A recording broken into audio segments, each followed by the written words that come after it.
Last week we talked here on Monday Mastery about the ebb and flow of life. There's this cycle of ups and downs, and it really is okay to not always be at the pinnacle of performance. In fact, I would suggest to you that if you're functioning all the time at maximum, you're going to wear yourself out, burn yourself out. There is a place and a time where rest, rejuvenation, regrouping, resetting, all those things are of great value. There's a sermon I preached many years ago when I was pastoring, and it was called At the End of the Valley. And I won't go through all the text and the context of that particular story, but here's the gist of it.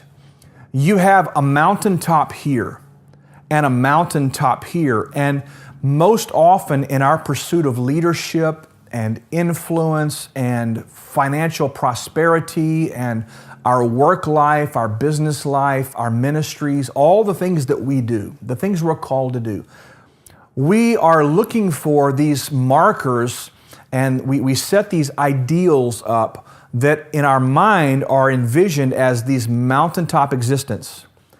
Well, let me tell you a little bit about the mountaintop. I go to Colorado every year, several times a year, and we typically take a very well-equipped, a properly equipped four-wheel drive vehicle up to one of the 14,000 foot peaks.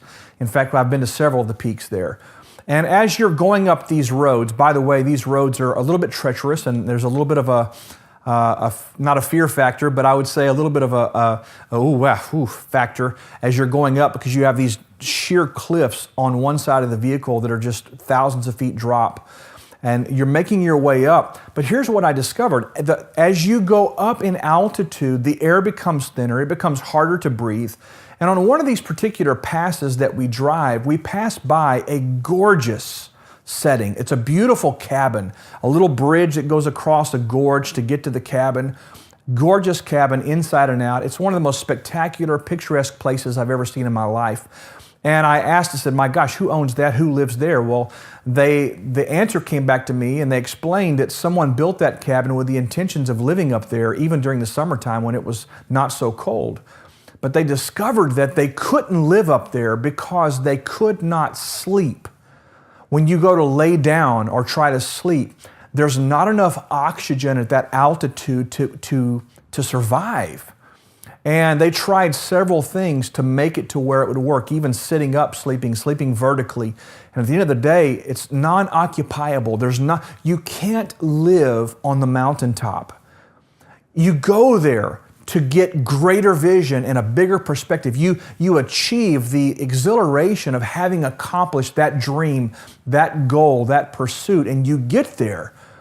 But once you're there, now what? Now there's another mountain peak. Now you can look out across the valley and you can see the next thing that you're being called to conquer. You can see the next goal, the next pursuit. You can see now, okay, I've climbed this mountain and I've achieved this particular place.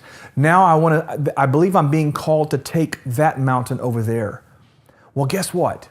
You cannot go from one mountain to another mountaintop without navigating through another valley. The valley is absolutely necessary. One, you can breathe down there. Two, it is the pathway. It is the way. For you to get from point A to point B, you cannot go from mountaintop to mountaintop to mountaintop. In the valley, you can sleep. In the valley, you can rest. In the valley, you can achieve new perspectives, and you can see things differently because it's a place you've never been before. I'm just saying to you today that the valley is not your enemy. The valley is your friend. The valley is not actually a place where death occurs. The valley is a place where you are achieving more and more life, greater expressions of life. So what I want to say to you today is this. I want to say that if you are experiencing presently what you would define as a low place, a place where things seem bleak, things seem a little bit difficult. You don't necessarily, by the way, when you're in the valley, you have one mountain range on this side, one on that side, by definition. And so you can't really see You don't have the same vision and perspective you do when you're in the valley. And sometimes when you find yourself in a valley, it's very challenging to keep vision. Keep that picture in your head that you had on the previous mountaintop. But if you find yourself in a valley right now, I want to encourage you, keep moving. Keep moving toward the goal. Keep pressing toward the mark.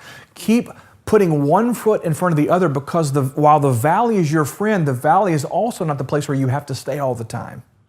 You go from mountain to mountain, or as the Bible says, from faith to faith, glory to glory. But in between those 2 points, there's going to be a valley experience, and the valley experience builds character. The valley experience actually draws out of you impurities and things that are not going to function well for you on the next level. Remember, I've told you many times that what was excellent on this level is mediocre at best on the next level. The valley is that place in between that purges out of you the things that won't survive on the next level. The valley's your friend. It's okay. Enjoy it, maximize it, and don't live on the mountaintop. It's just not going to work for you. I encourage you today, keep moving, keep pursuing. You will reach your next mountaintop.